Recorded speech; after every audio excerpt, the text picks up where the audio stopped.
Will you please welcome Randy Gage?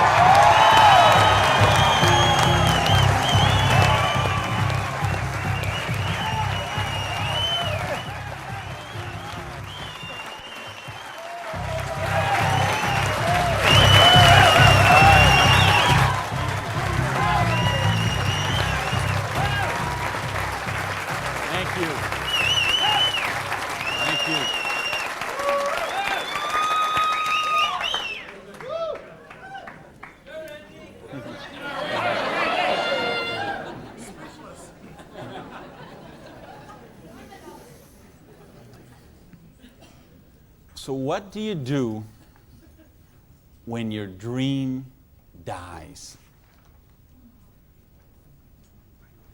Do you sit down and cry? Do you give it up and let it die? Or do you give it one more try? Let me tell you the way it worked for me. I came to work one morning about 11 o'clock. There were two people sitting in a car waiting for me, and I got there. And see what had happened, let me tell you the preview to this. I had a restaurant, bought it with a partner of mine. We kind of bootstrapped the thing. Didn't really have enough money to start it like we should have. We tried to grow it as best we could, but we didn't pay the taxes, and we struggled by and borrowed from this account to that account and this account to that account. And eventually I bought him out, and I sent a letter to the IRS, who's the tax agency there in the States, and said, I'm the new owner here. We've had some problem with taxes. I want to make this right. Let's work out a payment plan. And I never heard anything for 3 months.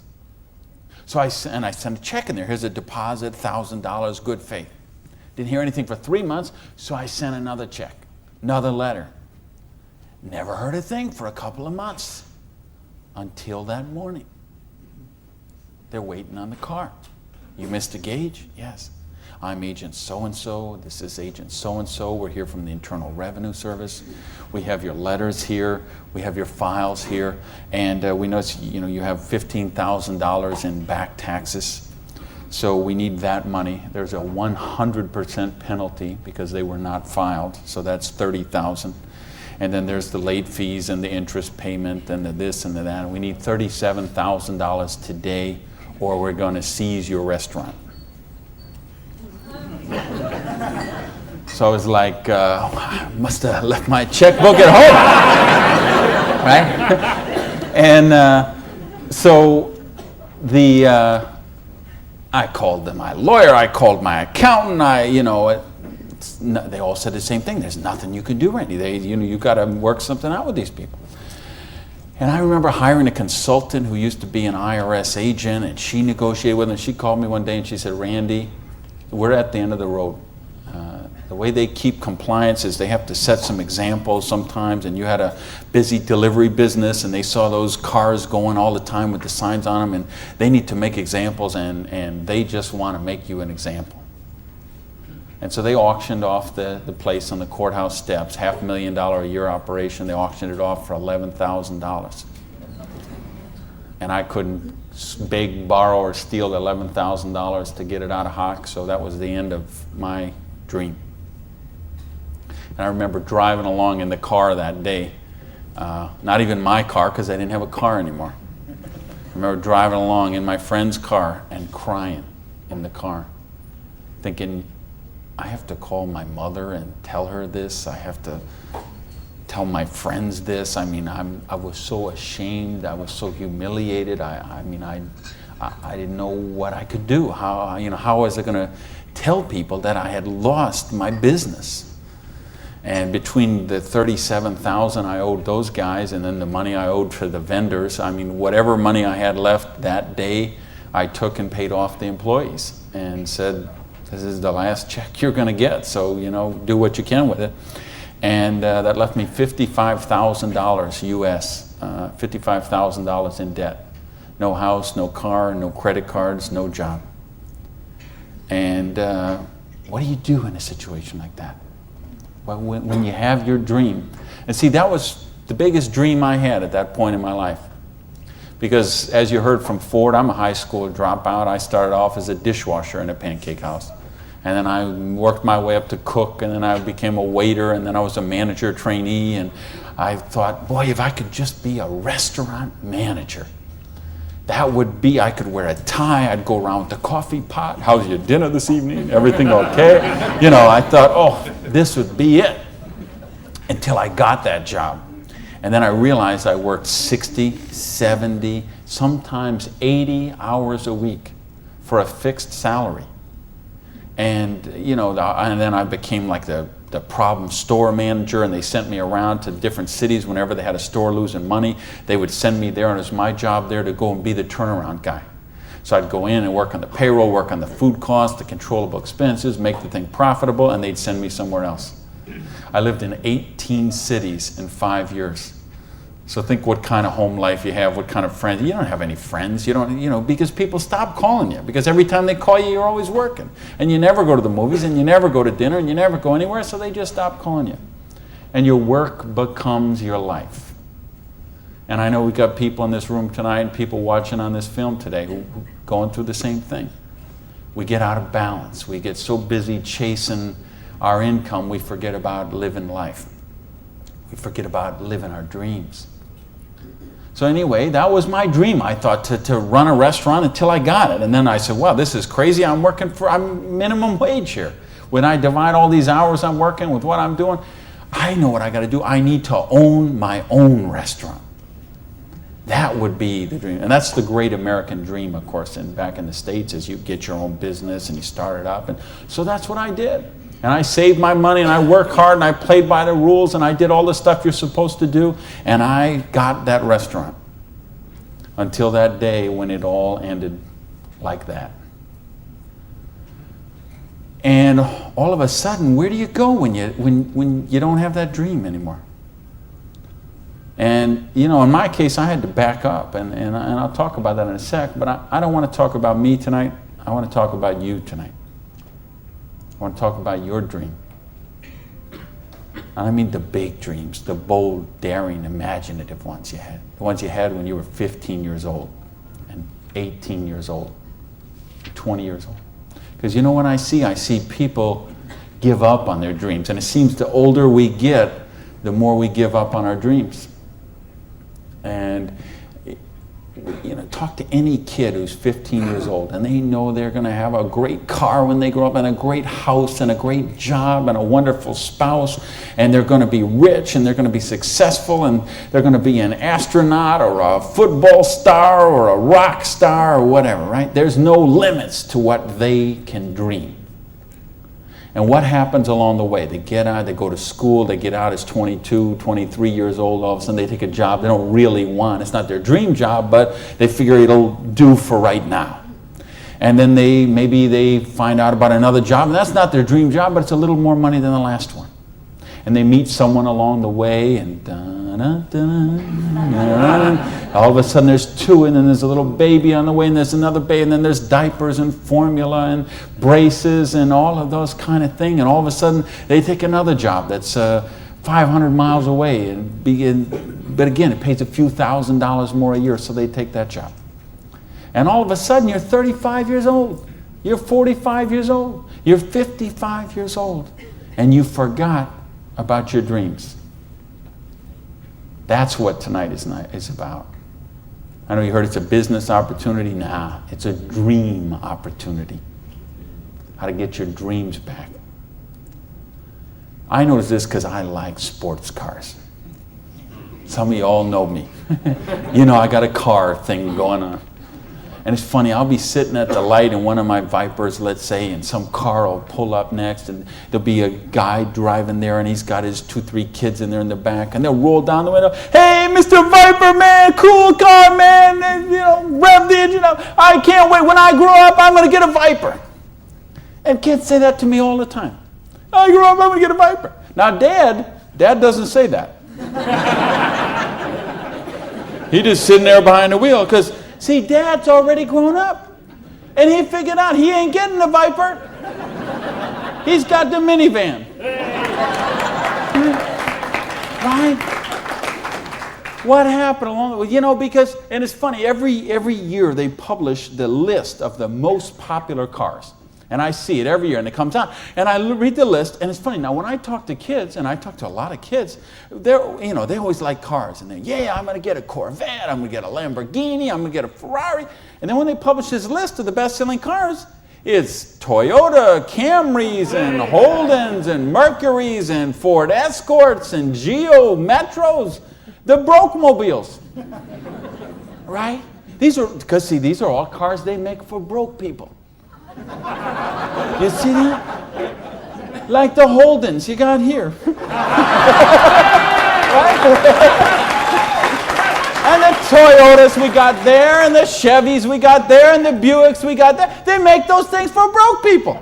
Now, how come when I see the list of the top 10 things, I don't see Ferraris and Lamborghinis and Rolls Royce and Jaguar and Bentley?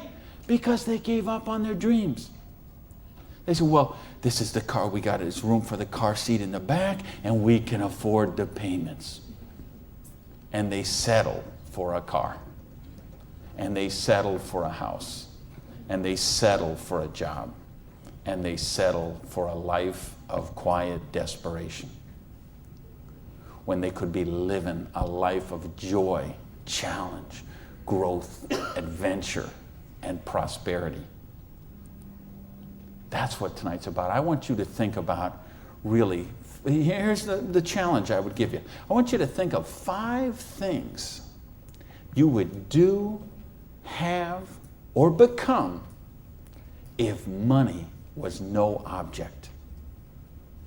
I mean, really think about this, okay? You don't have to write it down. I just want you to think about it. But think about if you had Bill Gates' kind of money, if you had Larry Ellison's kind of money, if you were one of these .com billionaires, would you be driving the car you're driving right now that you got here today in? How many people, tell the truth now, if money was no object, how many people would have a different car in the parking lot tonight? Okay. Now, if money was absolutely no object, you had 30, 40, 50, 60 billion dollars, how many people would have a different roof over their head when they went home tonight? How many people have a better wardrobe? Ladies, how many of you would have bigger closets? Right? Yeah. So this tells me something. This tells me you do have dreams and you want to live them, or you wouldn't be sitting here tonight. See, most of Australia tonight, most of New Zealand tonight, most of the United States, UK, everywhere where they're watching this video, most people aren't gathered like this. Most people are sitting on a recliner, rubbing the hair off the back of their head, drinking rancid fermented hops, watching the Idiot Box. 6 hours a day. And this is their life. Monday morning, 6:30, the alarm clock goes off. And they hit the snooze bar. If I could just get 15 more minutes. And they wait 15 more minutes, and they hit the snooze bar again, and they get 10 more. And then they got to get up, and they rush in the shower, and they jump in the car, and they buy their breakfast through a drive-through somewhere, and then they go to a job they don't like or actually hate.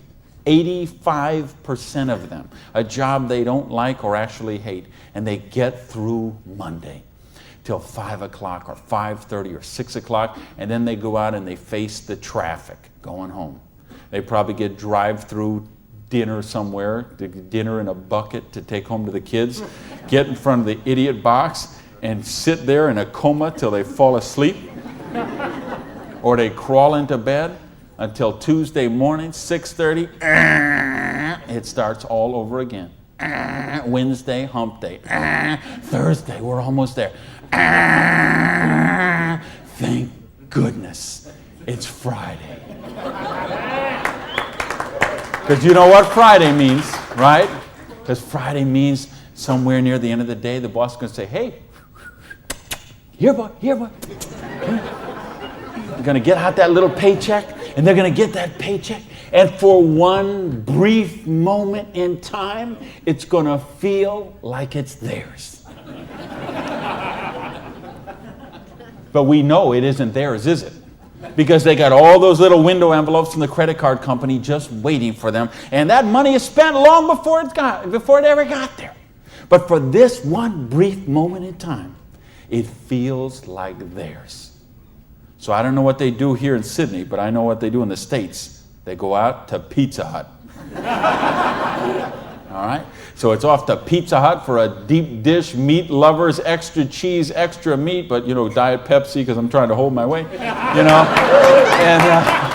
off to the Pizza Hut, and then it's off to the neighborhood video store where they rent 3, 4, 5, 6, 8, even 10 videos to get them through the weekend. And they will spend their entire weekend sitting on that same recliner, rubbing that same hair off the back of that same head, drinking the same rancid fermented hops in a coma all weekend long, video after video after video, so they don't have to think about their life of quiet desperation until Monday morning, 6:30, when it starts all over again.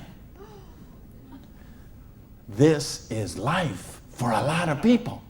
This is life for millions of people. They're missing out on the real life. They're missing out on the real joy. And I don't want that for you. I didn't come 12,000 miles here to tell you what you want to hear.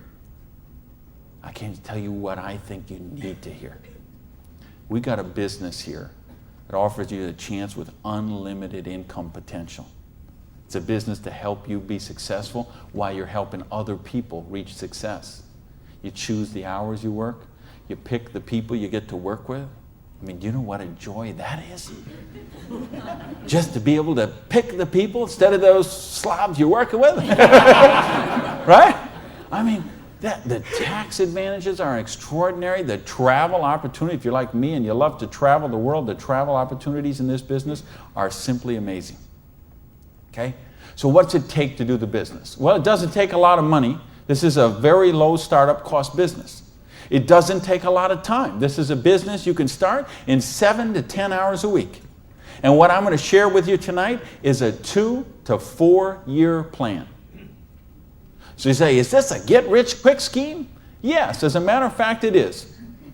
Okay? Because anything that can get you rich in 2 to 4 years is a get-rich-quick scheme as far as I'm concerned.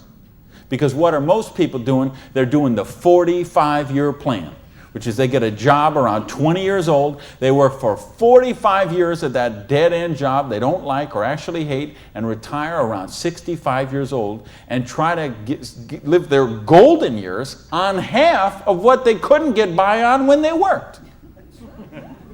Do you get that? Your retirement's about half of what, and I've been in all the country I've been in. I can't tell you how many different countries, and I've been in socialistic countries and free enterprise countries and everything in between, and I can tell you the retirement security, it's the same in all those places. Your golden years, if you're counting on the government to take care of you, if you're counting on pensions to take care of you, you're looking at living your golden years on 50% of what you can't get by on right now. So if your idea of your golden years is walking your poodle around the block, good luck to you. But if you think you're going to travel the world and go see your grandkids and live a wonderful life of leisure, you better take a very good look at what we've got to show you tonight. Because you've got to control your own destiny. You've got to control your own income. You've got to control your own retirement security.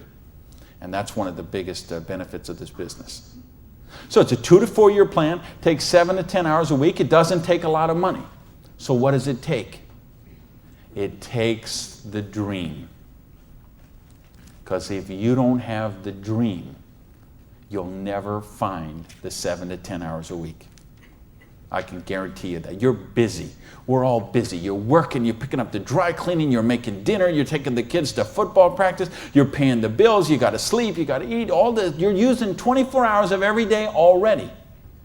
So what's got to give? You've got to find a dream, something that will take you to this frame of mind where you will change the way you live, you will change the daily actions you take, and you will change your mindset for a 2 to 4 year period. So that alarm clock will go off at 6:30 in the morning. You'll get up, you'll have your breakfast, you go to work, you'll work 8 or 9 hours at your job, you'll get out of the job, you'll run somewhere, grab a bite to eat, and go somewhere and work for another 3 hours in the evening. When you could be home watching TV, when you could be with your kids, when you could be with your family, when you could be watching a football game or something else.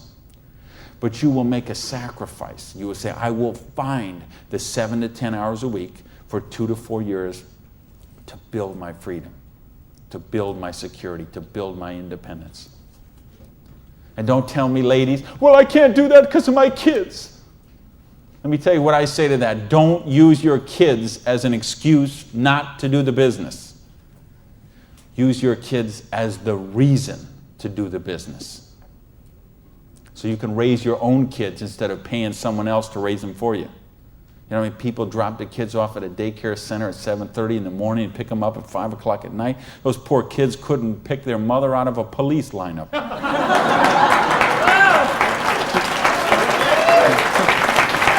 Right? Don't use your religion as an excuse. Let me tell you, I missed a lot of church for a couple of years while I built my business. I was doing meetings on Wednesday nights instead of going to church on Wednesday night. Some Sundays I was in a different city working with a long distance line instead of being at church. But you know what happened? I tithe 10% of every penny I make to my church. And I make a lot of pennies these days. Okay, some Sundays, we seat 800 in my church. You know, some Sundays, they put that basket around and it starts here and it goes all the way down the aisles, all that just like that. And you know, sometimes the check that I put in there equals the checks of 799 other people all added together. That's what missing a few days of church did for me. Gave me time to serve on the board of the church, 2 years as the president, a couple years more as the Blue Ribbon Committee. I've been able to contribute to the church. I've been able to teach a class on prosperity on that. See, I couldn't do that when I was broke. Do you really get that? You can't do these kind of things when you're broke. You can't help your kids when you're broke. When you're so busy trying to pay the bills, you're so busy trying to cover the mortgage, you're so busy trying to pay the rent, you can't live life. And that's not the way life is meant to be lived. I came here because I want you to have an amazing life like I have. And believe me, I have an amazing life. I live in my dream home. I live on the ocean, okay? I go to bed every night, I hear those waves crashing on the shore. I wake up, I go down, and I got a beautiful car to get into. I have beautiful people in my life. I have wonderful health. Everything is, I make more money every year than I did the year before. I am living a dream that is just wonderful. But I made some sacrifices along the way. And that's what I'm saying to you. Make some sacrifices. Take 2 to 4 years. Make a commitment. When you walk out of here tonight, make that commitment. Not to your spouse, not to your sponsor, not to me, not to yourself. Make a commitment to yourself that you're worthy, that you're worth it, that you will think back. And that's what I want you to really do, is say, okay, what were your dreams when you were 15? What is the house you would live in if money is no object? Do you have a picture of it somewhere that you carry around to fuel you? What is the dream car you want to be driving? Is it a red Lamborghini Diablo, Ferrari Testarossa, Bentley, Viper? What is it? Do you have a picture of it in your wallet? You got a picture of it in your planner? You have a dream board with it up somewhere? You got it up on the mirror in the bathroom? You got it up on the refrigerator in the kitchen? How much time you want to spend with the loved ones in your life? How much money you want to give to charity? I had lunch. Funny, I just got invited to be on the board of directors for the Florida Philharmonic. I'm so honored they asked that, and I'm proud to be a supporter of them. I'm proud to be a supporter of the opera and the Young Artist Program and all kind of charities. Fascinating thing, though. I had lunch with the guy who invited me to be on the board. He gave $1 million to the Philharmonic this year. $1 million so they can play beautiful music. That's money. That's money with a capital M. That's living a life of dreams. That's living a life of wonder, of joy, of adventure and growth. And that's what I want for you. But you got to know what that is. So please, those 5 things, what would they be? And maybe you're going to give $1 million to your church, temple, or synagogue. Maybe it's you want to take a year off and study ballet. Maybe you want to take 6 months and go on a cruise around the world. Maybe you want to fly in all your family from all over the world and have a reunion. Maybe you want a house in Paris and a house in Hawaii and a house in San Diego and a house in Berlin. I don't know what it is for you, but you have to know what it is. Or nothing I'm going to talk about tonight is going to make any sense to you. You'd be better sitting home watching Survivor, Big Brother, Fear Factor, whatever one of those shows. You could sit watching any one of those shows instead of be here tonight. Because if you're here tonight, you got to know what your dream is. And we can show you. I will draw out on this board. I will draw out a way and show you how you can live those dreams. And I'll show you how to build some residual income, some retirement security, and you can just do the numbers yourself, okay? And you could say, all right, is there any of those 5 things that I would do, have, or become that I can get with what I see here on this board? The difference is, and here's the secret, okay? You wonder, okay, I know there's nothing for free. There's always a cost. Here's the thing. Here's the secret of everything I'm going to talk about tonight has to do with leverage. It's getting you out of the trap. And there's a big trap, okay? And this is the trap. It's people trading time for money. You work 40 hours, you get paid for 40 hours. So you work 40 hours and you get paid $400 a week. If you're sick half a day and you only work 35 hours, you get paid $350. If you need some extra money because there's something that you want to do, you put in some overtime, so you work 45 hours, so maybe you get $450. Well, you know what? That is trading time for money. Time for money. Hours for dollars. Hours for pounds. Hours for dollars. Hours for Cougarans. Whatever the currency is. If you're trading time for currency, you can't get wealthy. It's a trap. You got to put some leverage to work somehow to get out of that. Because this is what keeps people broke. So in my case, when I lost my dream, and I started all over again, I said, well, I got a choice here. I can go and live like most people do and live that life of quiet desperation and just mind my own business and do the thing and be a worker drone in the collective like everybody else.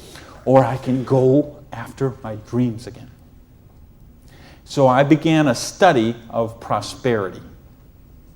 Because when you're $55,000 in debt, no house, no car, no credit cards, and you start selling the furniture, things look a little different. Anybody here ever sell your furniture for your business? Interesting scenario. Here's what I found. The end tables, not a problem. Coffee table, no big deal. Kitchen table, hey, you can always eat in the sofa. Lamps, no big deal. You got the light in the kitchen on the ceiling. But the sofa and the bed and the TV. How did I know you'd know that? The bed, the sofa, and the TV, they gotta be the last to go. Because see, I don't know if you got it here, but what we have in the States, we have infomercials on all night long. So once midnight hits, these infomercials start, and they're all about how to make money. So what do you do when you're $55,000 in debt and you're sleeping, with no furniture and whatever? You sit up all night and you watch infomercials. And then you sleep all day and you're so depressed and you get up and you read the one ads and you think you don't have bus fare to go to the job interview and you think how miserable your life is and you eat macaroni and cheese 3 times a day, which is what I did for weeks and weeks and weeks. So I'd get up, sleep, mope around, eat my macaroni and cheese, and then midnight would start the infomercials. And I remember we had a Vietnamese guy named Tom Vu. I don't know if you ever saw that here, this infomercial. He had one of those courses on how to buy real estate, no money down. So one night, it's 3 a.m., I'm sitting on the sofa. Tom Vu comes on. He says, "You, sitting on the sofa! You, it's 3 a.m. Now I know he's really worried because it's 3 a.m. I'm sitting on the sofa. He said, "You sitting on the sofa at 3 a.m. Your wife's asleep. Your baby's asleep. You are a loser. No nobody cares about you, you a loser. If you don't buy my program, you deserve to be broke.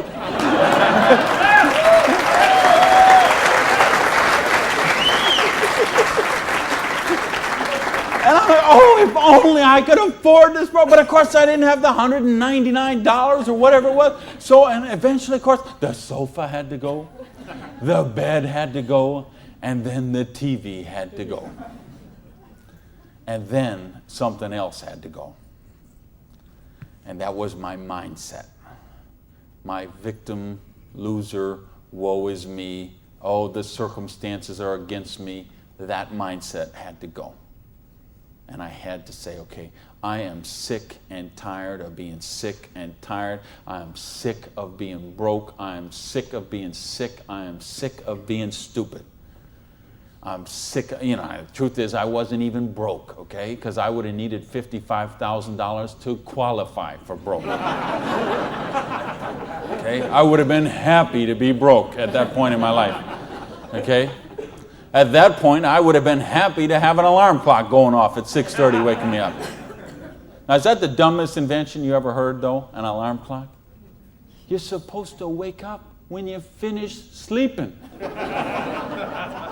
But, right, what do? We stuck in the thing. So now at this point, I wouldn't have been happy with an alarm clock. Okay, but I started a study of prosperity. And here's what I found, 2 secrets of prosperity. If you want to be wealthy, secret number 1, you have to be your own boss. You ain't going to get rich working for other people. If you've got to get a job as president of Disney Studios or, IBM calls you up and wants you to be the vice president of operations, maybe you're going to make a lot of money. All I know is those people weren't calling me, okay? And they may not be calling you, okay? So if those people ain't calling you, you want to get wealthy, you got to be your own boss. Because let me tell you a secret. I don't care how nice your boss is. I don't care how much your boss loves you and wants to help you. The truth is they have to buy you at wholesale and sell you at retail. Otherwise, they don't make money and they don't stay in business. So the only way they make money off you is to buy you at wholesale and sell you at retail. So if you want to make money, you got to be able to get up in the morning, look in the mirror, and know that you're talking to the boss. And issue number 2, and this is the most important thing, which we mentioned, you've got to employ the concept of leverage. And this is something, J. Paul Getty, who was one of the wealthiest people the world ever known, he understood this. And he was quoted oftentimes, this is probably his most famous quote, when he said, I would rather have 1% of the efforts of 100 people than 100% of my own efforts. Because he understood the concept of leverage. And he became one of the wealthiest people the world has ever known. So tonight, I'm going to share with you how you can employ this same concept of leverage that the wealthiest people in the world do, and it allow you to get your share of that kind of wealth. And I'm happy to say, I'm one of the wealthiest people in the world. You know that? Now, you know what? I don't have Bill Gates' money. I don't have Larry Ellison's money. I couldn't spend $90 million on a boat down in the Kiwi race there next week. But you know what? I'm one. If there's 6 billion people, whatever there is on this planet, I'm wealthier than 5,990, 99.8% of them. And I'm a dishwasher from a pancake house. But I understood leverage. Now, how do you put this leverage? It's a business called network marketing, sometimes called multi-level marketing. Sometimes we call it MLM for short. What is it? It's a business that allows you to leverage the efforts of other people who have a dream and are willing to trade that 7 to 10 hours a week to get a dream. So you're going to introduce them to the business. You're going to teach them a duplicatable system that they could follow and duplicate the same results with people that they're going to introduce to the business and create this system that everybody can follow, and everybody will get a nice chunk of the organization that is built. And because you direct your own organization, because you are your own boss, you get some residual income out of the efforts of the people that you introduce to the business. That's the leverage. It's no different than when Madonna makes a record and every time they play that CD, she gets a royalty of that. When Coppola does a movie and that movie plays, it gets a royalty of that. This is how the average person can get leverage. See, if you got money, leverage is not a problem. You can leverage your money. You can buy stocks, bonds, invest in companies, invest in real estate, all that kind of stuff. I couldn't do that. If you could buy a franchise. If I would have bought a restaurant franchise instead of opening my own restaurant, chances are I'd still be in the restaurant business. But you know what? I couldn't afford the franchise fee. I didn't have that kind of money. Ask someone about the stock market, they'll tell you, unless you got $25,000 you can afford to lose, don't even get in the stock market. Well, I didn't have $25,000 I could afford to lose. I didn't have $25 I could afford to lose. So I didn't have the money to leverage. And if you got a couple $100,000, couple million you can leverage, hey, maybe you don't even need to be here tonight. But I'm speaking to the rest of you who don't have that kind of money. And the rest of you who used to have that kind of money till the stock market tanked, and now your retirement fund is 40% of what it was 2 years ago. Okay, let's talk about how you build your security. Well, so what is network marketing? It's just a new paradigm in distribution. Been around for over 50 years now. And it is, why I say it's a new paradigm in distribution is because it's changing the way we get products and services to the consumer. And with things that have happened recently, like the internet, overnight shipping, satellite, telephone, fax technology, all of this stuff is driving network marketing to be a bigger force today than it has ever been. So it's been growing consistently for more than 50 years. There are somewhere between 14 to 16 million people in the network marketing direct selling industry. And it will do somewhere between 70 and 80 billion dollars US this year. So this is a very credible business. And if you've been reading the financial papers the last few years, you've seen it mentioned in the Wall Street Journal, had front page cover stories on Success Magazine, Forbes Magazine. The mainstream press is really starting to pick up on this. Now, why is that happening? Is because it's the future. It's what has to be, because what has happened in the past doesn't work anymore. In other words, here's how it used to work in distribution. We'd have a manufacturer. They would make a product. They would sell it to a wholesaler who would buy it, resell it to a rack jobber who would buy it, resell it to a retail chain. They would buy it, send it to a warehouse somewhere, sits in a dusty warehouse for 6 weeks, and then it gets transferred by truck, maybe it goes to the store, and then you come in the store and you buy this product. Well, they had to make money, they did. You have all these parasites who were taking money out of your product. I say, why am I calling all those people parasites? Well, it's not that they're nice, they're not nice people, it's just that made sense 100 years ago. It doesn't make sense today. Because today, we can have a network marketing company manufacture a product and send it direct to a distributor who in many cases is the end consumer, and in other cases is just conversationally marketing the products with their friends, neighbors, and relatives, and we eliminate all these other people in the middle.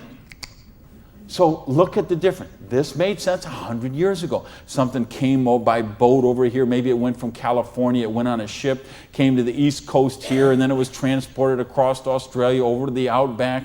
It was the same thing with us. We used to get stuff from England, and it would land in Boston or New York, and then it would go by stagecoach across the country, and then it went by train, and then it went by truck, and this is the only way it worked. This is all we knew.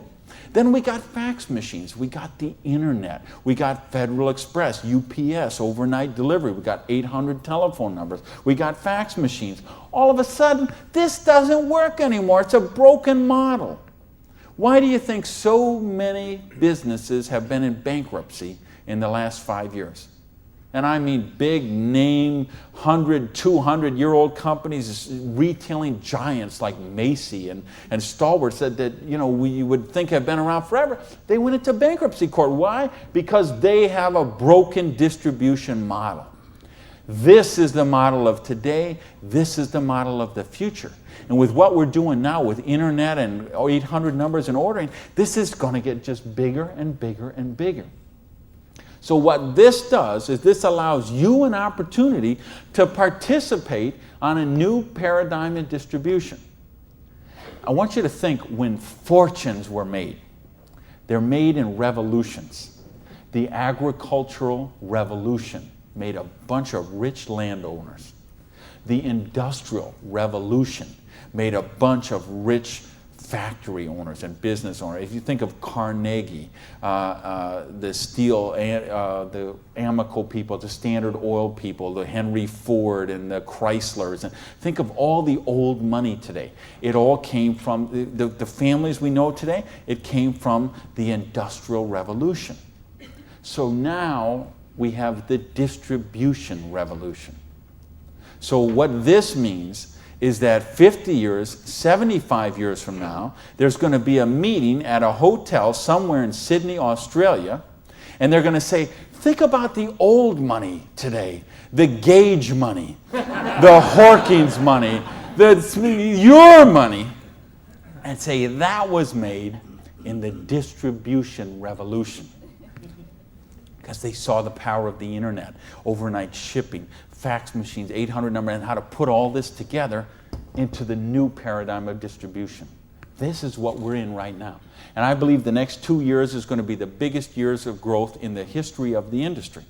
And you could be a part of it. Well, your income 40 years from now is going to be present on what you do for the next 2 years. Now notice, we have all this money that got wasted before. Where did it go? Well, there's two places it goes. Number one, it goes to product research and development. And I'm going to talk about that in just a little bit. And the other place it goes is right here to you, the distributor, the people who actually get involved with the business. All this money that you, because see, sometimes you could go to the store, you could buy a box of cereal for $3.50. The actual cereal, the cost of that cereal might be 40 cents, 35 cents. What is all the rest of that money? It's all this wasted layers of distribution. So see, that isn't necessary anymore. So that money gets freed up, and because you are a pioneer of the industry, because you are somebody with a vision and a dream, and you're willing to trade the 7 to 10 hours a week to get the dream, you are going to cash in about that. I want to sketch out how the business really works so you get an idea how the money takes place and how you can participate in that. I guess, is this? I think this is, I found the secret. You do it a little different here down under. All right, let's talk about how you make money in the business. You, not me, not them, you. How do you make money? Well, you got a dream. You're willing to trade 7 to 10 hours a week for 2 to 4 years to get your dream. So you sponsor in the business. Okay, you make that commitment. Your sponsor says, all right, I'm going to work with you, train with you. What we're going to do is we're going to help you identify, and I'll use this as an example, 6 people who you know who have a dream and would be willing to trade 7 to 10 hours a week to get the dream. Fair enough? Everybody follow me so far? Everybody follow me so far? All right, just making sure you're not nodding off over there. All right, now let's suppose that everybody involved in the business produces a volume this first month that you get involved in the business of $100. Now notice I didn't say $1,000 or $10,000 or $100,000. I said just $100. Why? Because I want to show you this is very simple, very duplicatable, very doable for everyone. The secret of this business is leverage. We have a lot of people doing a little bit, just 7 to 10 hours a week. So now if you and each of the 6 people you introduce into the business produce a volume of $100 the first month, you'd have $700 worth of volume in your organization, right? Now we have a lot of different companies represented here tonight. There's all kind of different pay plans, but I think you're going to find as an average, what you're going to see in the business is you can make about 10% of what your organization does in volume. So if you had 6 people plus yourself, everybody did $100, you'd have $700 volume, so you'd make $70 your first month in the business.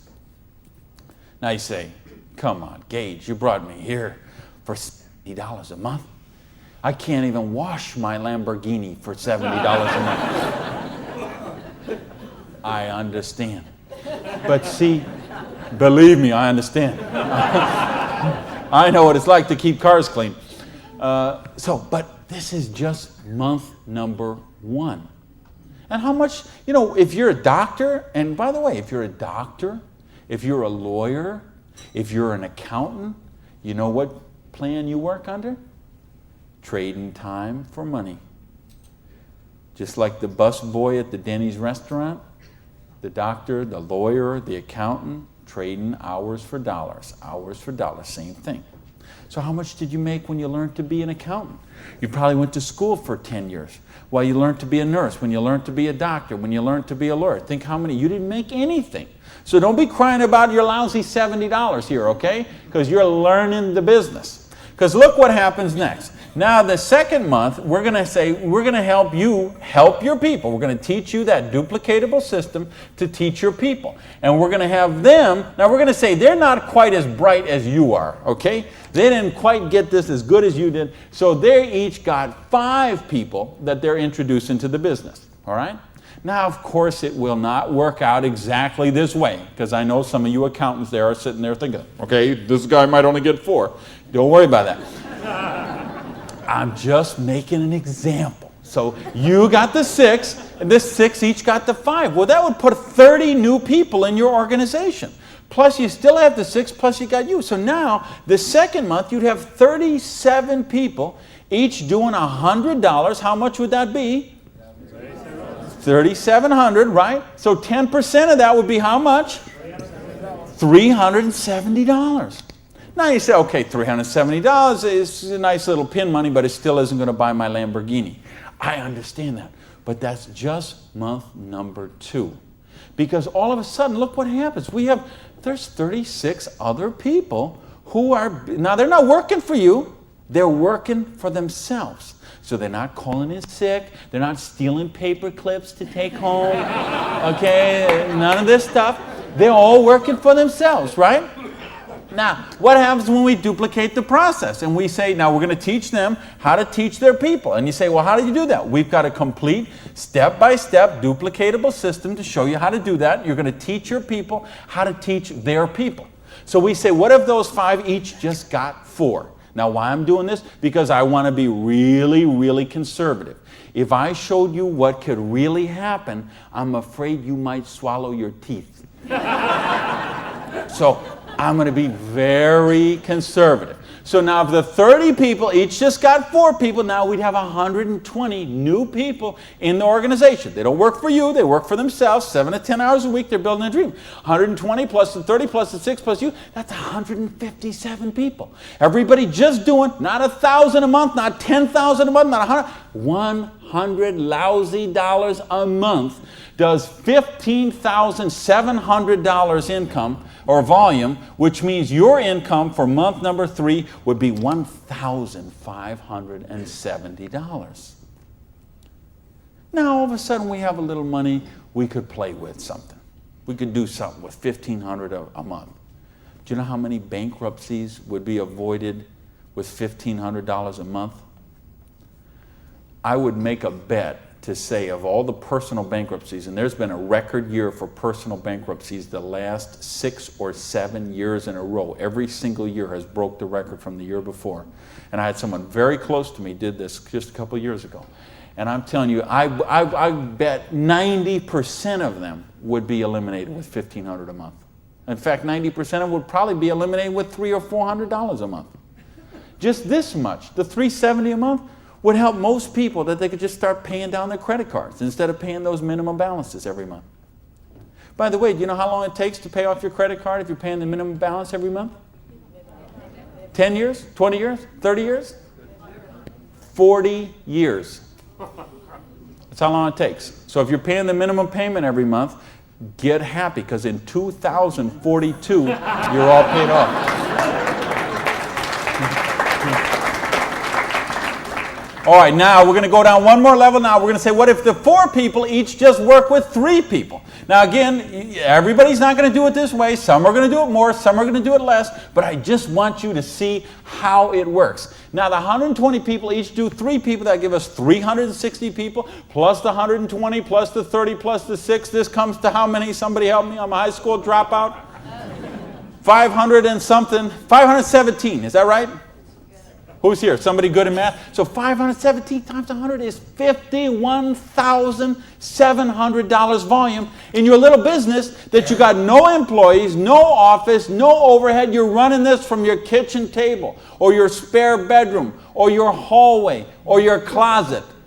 and you're doing $50,000 volume a month. Do you understand? We can leave this hotel. We can go down the street, Elizabeth Street. We can go onto Oxford Street. We can go to Liverpool, and we can find shop after shop, beauty salon after beauty salon, store after store, dry cleaner that are not doing $50,000 volume a month.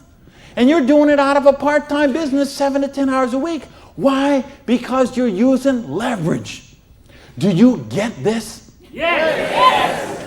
Because, do you really get this? Yes. Because let me tell you a secret. If you get this, you're not going to sleep very well tonight. Believe me, I have spent many a night just laying on the pillow, looking at the ceiling and seeing 6 get the 5, get the 4, get the 3. Okay? If you understand this, now we're talking $5,170 a month. Now, you know what? I did that in 4 months. It said 1, 2, 3. What if you didn't do that in 4 months? What if it took you 6 months? What if it took you 10 months? What if it took you 2 years? I told you it's a 2 to 4 year plan. Okay? And I know what some of you are thinking. All right, but what about if this guy here drops out? We got it handled. Okay?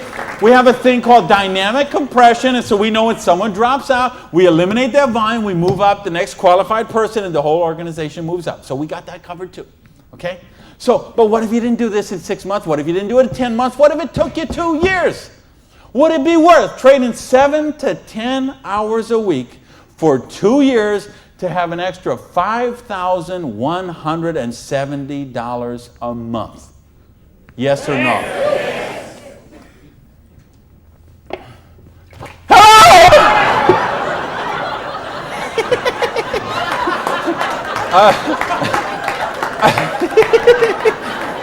Aren't you glad you got the front row, baby?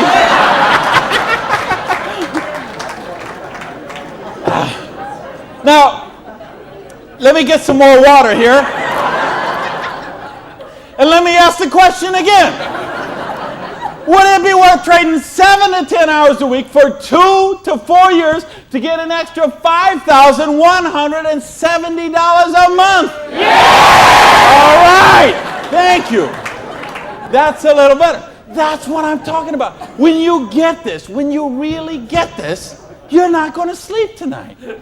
Because you see how a dishwasher from a pancake house could become a multimillionaire. You see how a farmer's wife from Utah could make $80,000 US a month. You see how a woman with 2 kids and an abusive husband could leave her husband and become a multimillionaire. You see how people on welfare can build complete financial independence. And they can do it with integrity. They can do it with honor. They can do it with helping other people, giving value, contributing. That's what we got to offer here. So see, now you say, okay, all that sounds good, it looks good, but what's the problem? What is the $100?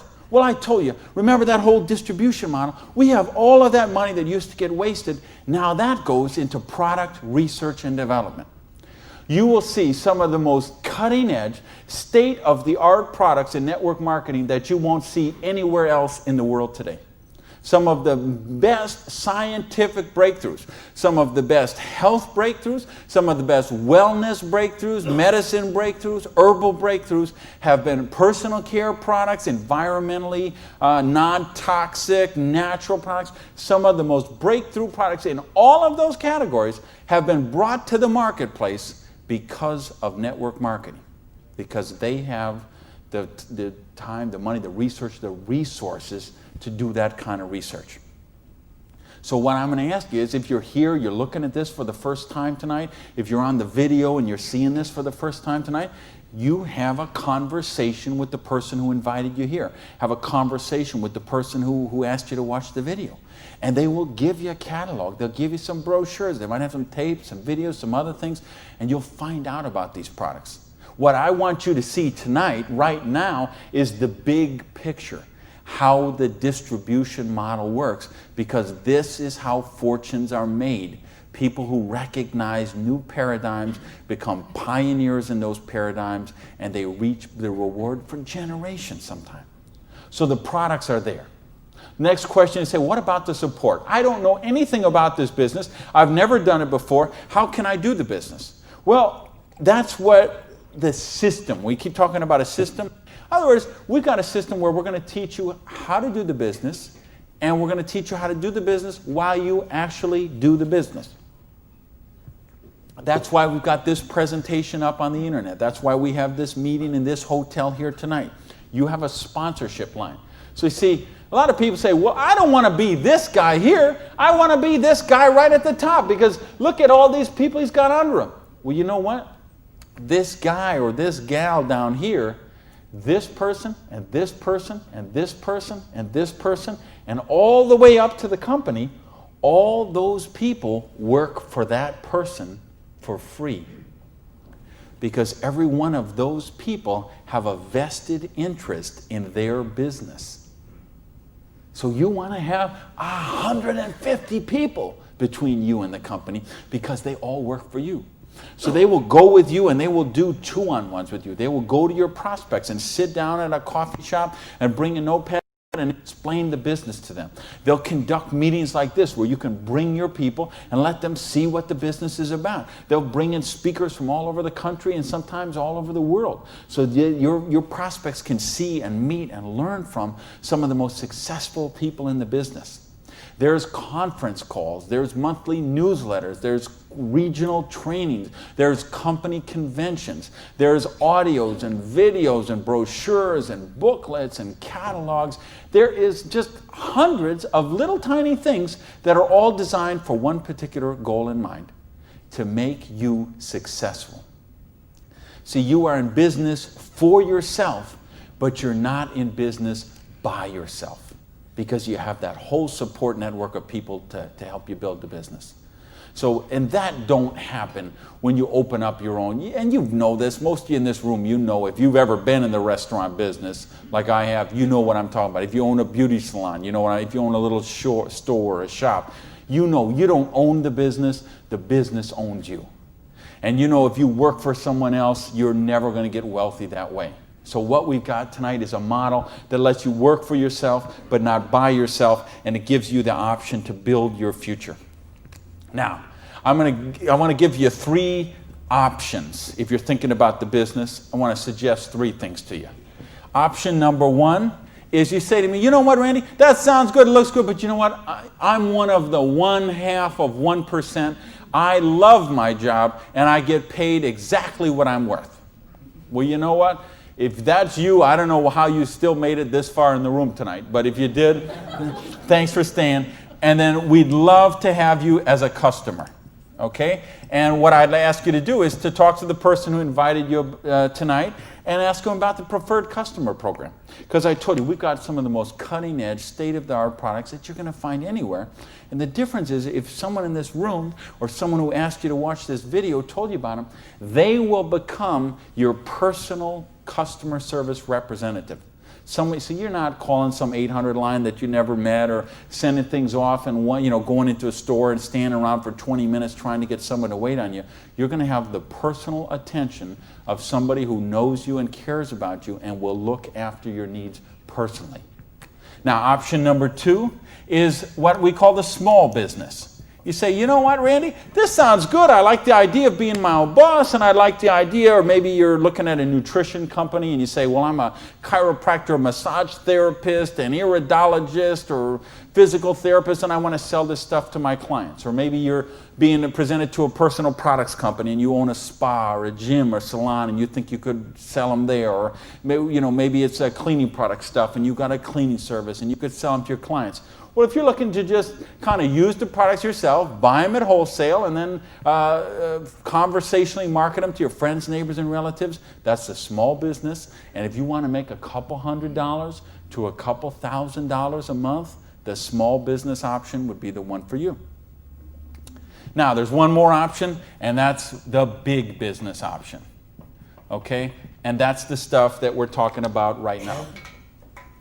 meaning you're not looking just to retail a couple products to a friend. You want to build complete financial independence. You got a dream. You're willing to trade that 7 to 10 hours a week to get the dream, and you're willing to do a 2 to 4 year plan, and you want to work to build that dream. You want to build an organization like this. That's the big business option. If you're looking for financial independence, then that's the option for you. Now let's bring this all together. I told you what happened when my parade got rained on. My dream looked like it was going to die, and I drove around in that car. I remember crying in that car and thinking, having to call my family and call my friends. And that it just took so much out of me. And I'll tell you what I did. I went in, and here I was. I had owned a restaurant. I'd owned 2 restaurants in my life. I had been a restaurant manager for years. I went and found a restaurant in South Miami, a little diner that was open for breakfast and lunch only, way in the Southwest where I didn't know anyone, and I got a job as a breakfast cook, flipping eggs. For 2 reasons. Number one is they would pay me cash every week. They would cash my paycheck, give me the cash, because I didn't have a bank account, because if I had a bank account, the tax people were going to seize it. So I needed someone who would pay me cash. And I needed to go get a job and just make some money to buy macaroni and cheese.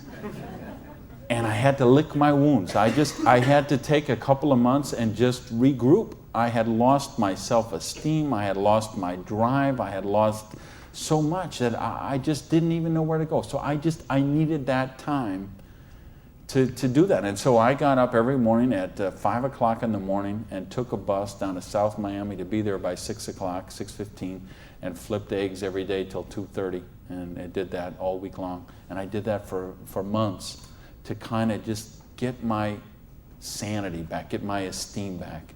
And then I went back to this business.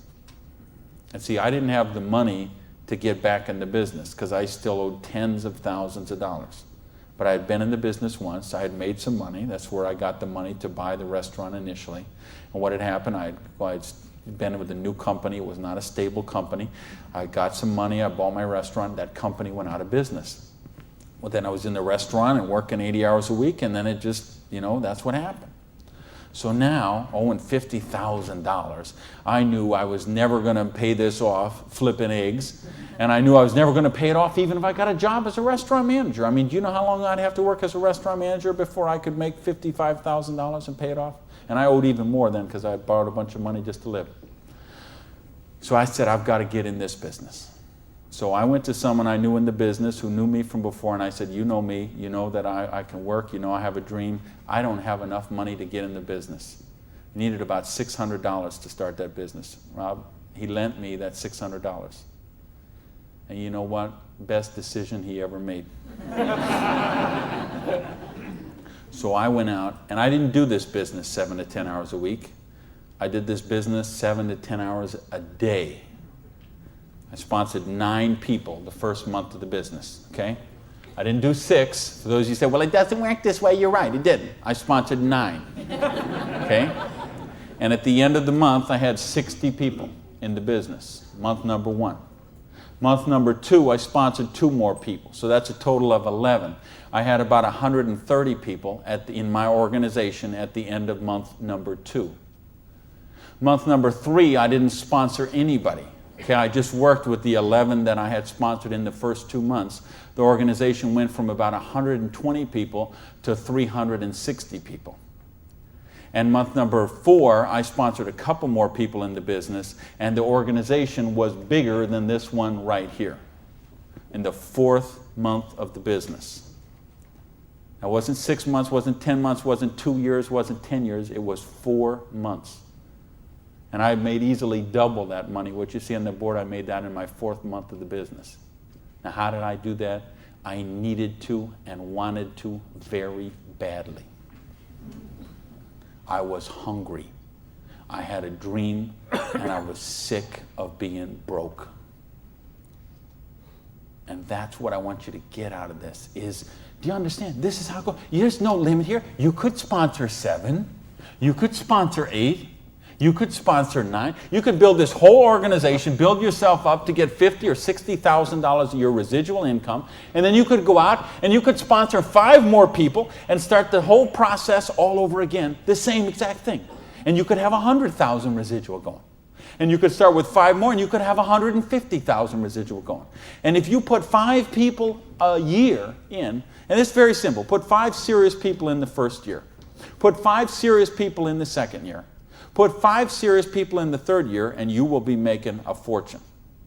Put 5 serious people in the fourth year, you'll have a business worth at least $1 million, I project. Put 5 more the next year, and you're going to have a business worth a couple $1 million in 5 years. Why? Because we got residual income here. You're building leverage. You're getting this going, and that's what I want you to get. You know, and now I've been able to help people all over the world. I told you guys the platinum people. I talked in the reception about the 3 kids from Norway who came to a program I did in 1998. And they're all multimillionaires now, all 3 of them. Number 1, number 2, number 3 pay out in their company. I think of you guys right here in the front row and what you've done the last couple of years. And you know the people I had in London, those people there, what they're doing there. I've got people all over the world. Just, they got a dream. They're willing to trade it. We give them a system to follow, and they're living their dreams. I think of a lady named Mary in Colorado. Lady I mentioned earlier. 2 kids. She's sleeping in her friend's basement because she's on welfare. Divorced, no husband anymore, no one to help pay for her kids. So she was on welfare. And along the way, she got attracted to the business. Along the way, I was able to touch her and touch her life, show her some things, how to follow a duplicatable system. She built an organization making $30,000 US a month. Now, you know, the $30,000 US a month, I'm okay with that because you can get by on that. Okay. I couldn't get by on that, but I know a lot of people could get by on that. But you know what? It's not the 30,000 that gets me so excited about what Mary did.